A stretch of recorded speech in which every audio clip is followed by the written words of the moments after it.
नमस्कार, मेरा नाम है अभय गुप्ता और स्वागत है आपका चाणक्य इंस्टीट्यूट ऑफ एजुकेशन के ऑनलाइन प्लेटफॉर्म पे। काफी दिनों से हम लोग रूबरू नहीं हुए थे वीडियो के माध्यम से। शॉर्ट्स में मैं आपको भारत के ऑपरेशन सिंदूर से तहत जो भी जुड़ी हुई जानकारी थी, अपडेट थी, वो मैं दे रहा था। लेकिन मैंने सोचा कि आज एक बड़ी वीडियो के माध्यम से आपको एक डिटेल इन्फॉर्मेशन दी जाए, साथ ही ये बताया जाए कि आखिर जब भारत एज में था, भारत को काफी ज्यादा लाभ हो रहा था, भारत ने एक तरीके से पाकिस्तान को घुटनों पर ला दिया था, तो क्या आखिर हुआ जिसकी वजह से हमने सीज फायर किया या हम सीज फायर के लिए तैयार हुए।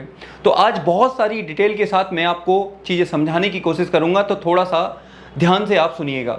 सबसे पहले ऑपरेशन सिंदूर, आप लोग जानते हो कि भारत के पहलगांव में निर्दोष लोगों पर जब आतंकियों ने गोलीबारी की और कई सारे लोगों की जानें गईं, तो इस बात का बदला लेने के लिए 7 मई 2025 को भारत सरकार के द्वारा ऑपरेशन सिंदूर चलाया गया। और इस ऑपरेशन सिंदूर के तहत भारत सरकार ने पाकिस्तान के कई आतंकी ठिकानों पर बॉम्बिंग की, या फिर आप कह सकते हो एयर स्ट्राइक की। हमने, याद रखिएगा, हमने सिविलियंस को टारगेट नहीं बनाया था, हमने मुख्य रूप से टारगेट बनाया आतंकियों को और उनके लॉन्च पैड को, जहां से वो आतंकी गतिविधियां करते थे। इसके जवाब में क्या हुआ, पाकिस्तान ने रिटेलिएट किया और आतंकियों के समर्थन में भारत के कई हिस्सों में उसने गोलीबारी करना शुरू हुई। खास करके उसके द्वारा सिविलियन एरिया को टारगेट किया गया और इससे एक बात साफ हो गई कि पाकिस्तान एक आतंकी देश है। इसके अलावा उसके डिफेंस मिनिस्टर ख्वाजा आसिफ ने भी इस बात को स्वीकार किया। साथ ही उनके एक बड़ी पार्टी के नेता हैं बिलावल भुट्टो, उन्होंने भी स्वीकार किया कि पाकिस्तान बड़ी मात्रा में आतंकी गतिविधियों को बढ़ावा देता है, आतंकी गतिविधियों को बढ़ावा देने का काम करता है। ये उन्होंने इंटरनेशनल प्लेटफॉर्म के एक न्यूज चैनल पर स्वीकार भी किया। इससे ये बात हो गई कि पाकिस्तान एक आतंकी देश है और वो आतंकी गतिविधियों को बढ़ावा देता है। इसके अलावा एक रिपोर्ट में भी दुनिया में सबसे ज्यादा आतंकी समर्थन करने वाले में दूसरे नंबर पर पाकिस्तान आता है, यानी कि दहशतगर्दी आतंकी गतिविधियों में पाकिस्तान आता है। अब हम ये तो ठीक है, हो गई बातें, भारत ने बड़ी मात्रा में अपना शौर्य दिखाया, भारत की बेटियों ने शौर्य दिखाया। और ऑपरेशन सिंदूर के बाद दूसरी जो एक्टिविटी हुई वो थी भारत सरकार की तरफ से की गई प्रेस कॉन्फ्रेंस। आप इस प्रेस कॉन्फ्रेंस में 3 लोगों को देख रहे हैं, आपको पता होना चाहिए, ये हमारे रक्षा सचिव हैं विक्रम मिस्री जी, और ये 2 नाम जिन्होंने हमारे देश में एक अलग ही प्रकार की फेमिनिस्ट या वुमेन एम्पावरमेंट की एक अलग प्रकार की मिसाल पेश की। ये हैं कर्नल सोफिया कुरैशी और ये हैं विंग कमांडर व्योमिका सिंह। जो भारत के द्वारा एयर स्ट्राइक की गई ऑपरेशन सिंदूर के तहत रात को 2 बजे के आसपास, उसके बाद इन दोनों ने प्रेस कॉन्फ्रेंस में ये बताया कि हमने आतंकियों के लॉन्च पैड को डिस्ट्रॉय कर दिया है जो पाकिस्तान में मौजूद थे, और इसमें कई आतंकियों को नुकसान भी हुआ है। बाद में एक बड़े पाकिस्तान के आतंकी, आपको याद होगा, उसने ट्वीट करके बताया कि मेरे परिवार के कई सारे लोग मर गए हैं, मुझे कोई अफसोस नहीं है, लेकिन अफसोस इस बात का है कि काश मैं भी मर जाता तो चीज़ें ठीक हो रहती, लेकिन मेरे परिवार को नुकसान हुआ, ये चीज़ें हुई।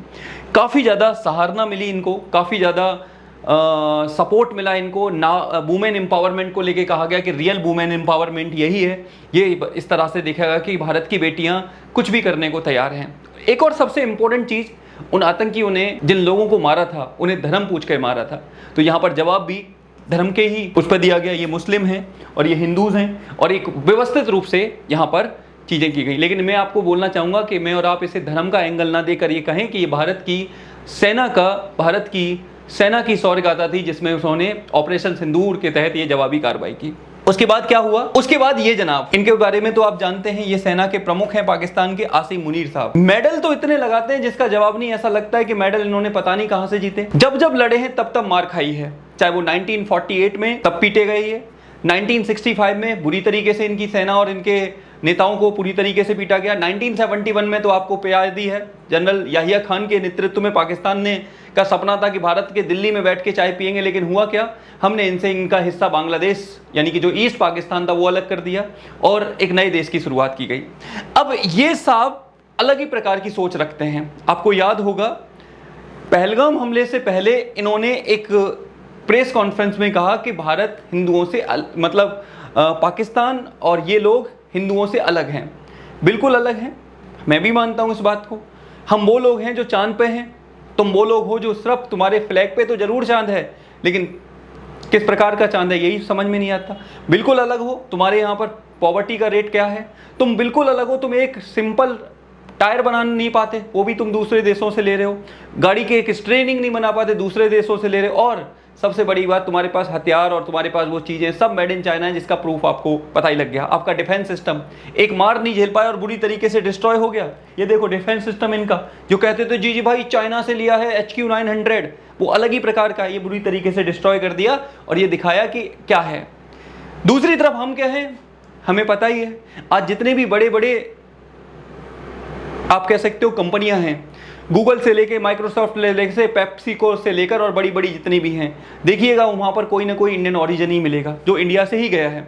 हम वहाँ पर हैं और तुम किस में आते हो, तुम तो वो देश हो जहाँ के नागरिक अगर दूसरे यूरोप के किसी देश में जाते हैं तो उनके कुर्ता उतार कर चेक किया जाता है, देखा जाता है। तो फिर हम और आप कैसे सेम हो सकते हैं, ये तो वास्तविकता ही है। ये यहाँ पर इनको समझना चाहिए, इसको समझना चाहिए।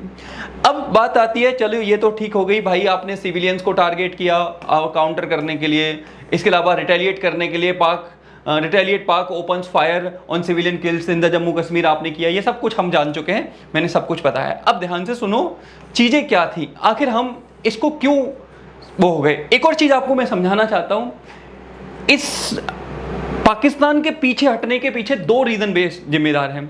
मैं बार बार अपनी वीडियोस में बता चुका हूं कि एक रीजन है कि पाकिस्तान अंदर से ही खोखला है। मैं क्यों बोल रहा हूं, आपको पता होना चाहिए। एक तरफ खैबर पख्तून वाला रीजन जहां पर पख्तून आबादी रहती है, ये वो रीजन है जहां पर पिछले कुछ दिनों से तहरीक तालिबान ने इनके नाक में दम कर रखा है और वो इस रीजन को अलग देश की तरह ट्रीट करना चाहते हैं। तो दूसरी रीजन है Balochistan. Amid India Pakistan war VLA capture की army points in the Balochistan के ज्यादातर एरियाज में आज BLA का, बलूचिस्तान लिबरेशन आर्मी का कब्जा हो चुका है। खबरें तो यहां तक आ चुकी हैं कि पाकिस्तान की आर्मी के कंट्रोल से ये एरिया जाने वाला है। कुछ दिन में हो देखने को मिलेगा कि बलूचिस्तान एक नया देश है, दुनिया का नया देश है और वो पाकिस्तान के छाती पर बनाया गया नया देश है।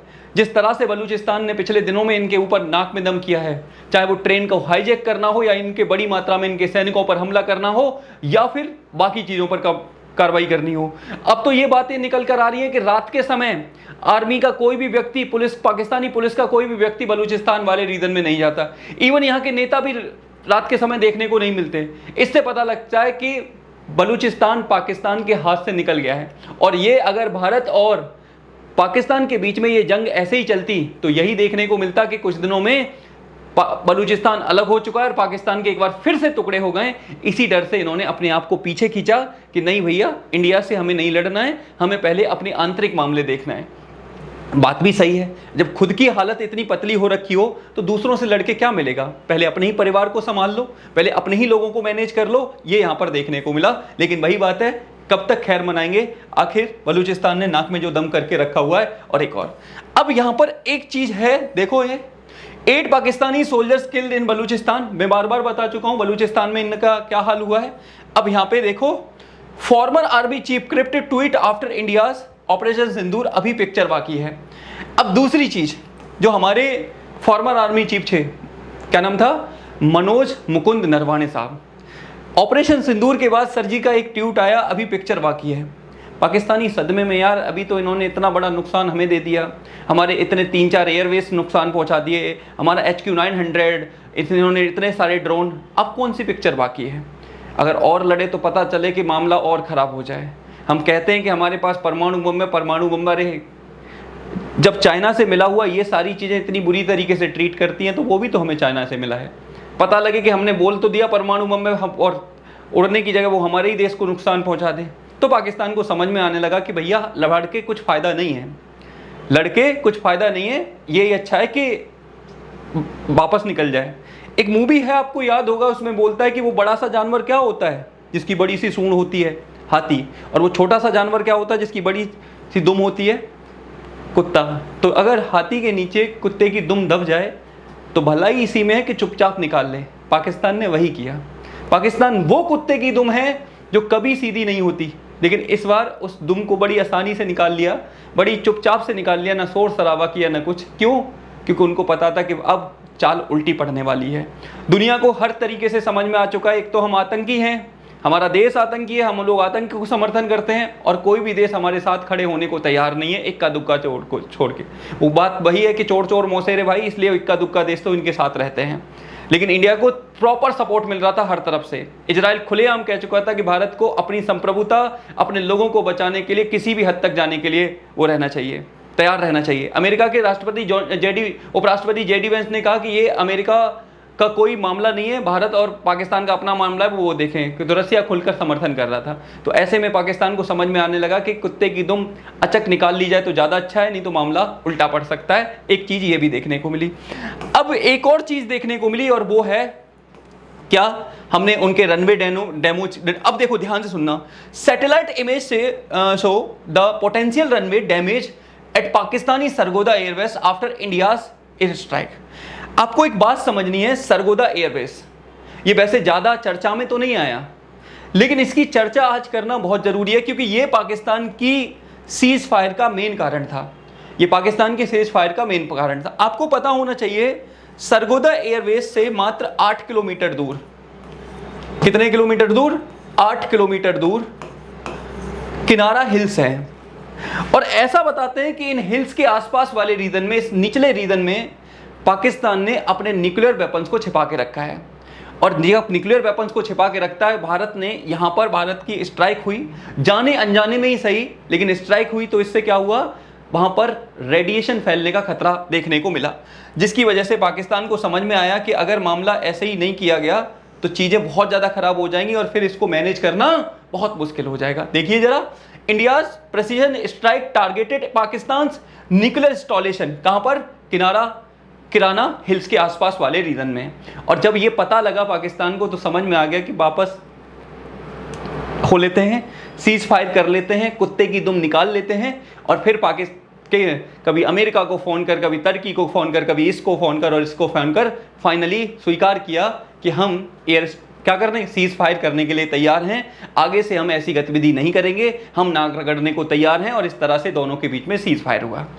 अब जब सीज फायर हुआ तो भारत की तरफ से भी जवाब दिया गया कि सीज फायर तो हम कर रहे हैं, लेकिन अगर कोई आतंकवादी गतिविधि की तो उसे युद्ध माना जाएगा और इसकी जवाबी कार्रवाई इतनी की जाएगी कि आपकी आने वाली कई पुश्तें याद रखेंगी।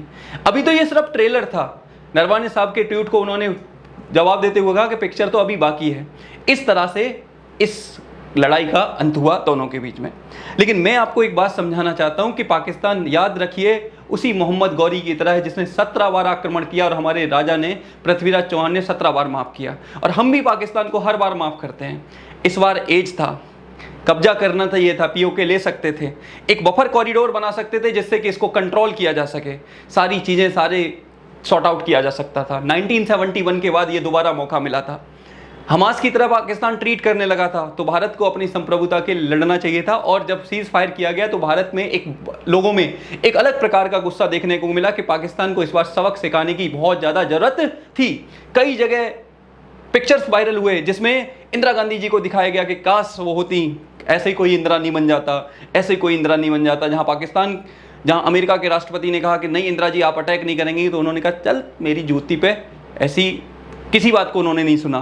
तो इस तरह से चीज़ें देखने को मिली। मोदी जी का कुछ जगह मजाक भी उड़ाया गया कि आपको हटना नहीं चाहिए था, देश पूरा साथ था। लेकिन जो भी हो, हम लोग शांतिप्रिय लोग हैं, युद्ध में नहीं चाहते। हम लोग जियो और जीनो देव के कार्यक्रम में विश्वास करते हैं, इसमें विश्वास करते हैं। हम नहीं चाहते कि मानव हत्या हो और चीज़ें खराब हो, लेकिन कब तक? एक बार तो जवाब देना बनता था, तो इस बार जवाब दिया और पाकिस्तान को कई सालों तक ये समझ में भी रहेगा। तो ये था आज का मेरा डिस्कशन। आप बताइएगा कि कैसे लगा, रियल कहानी क्या थी पाकिस्तान के पीछे हटने की।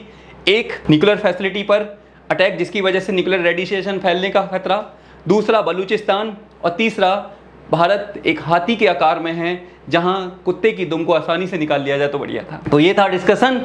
इसी बात के साथ मैं अपनी बात खत्म करूंगा और मिलूंगा ऐसी क्लास में। तब तक के लिए आप सभी का धन्यवाद। जय हिंद, जय भारत।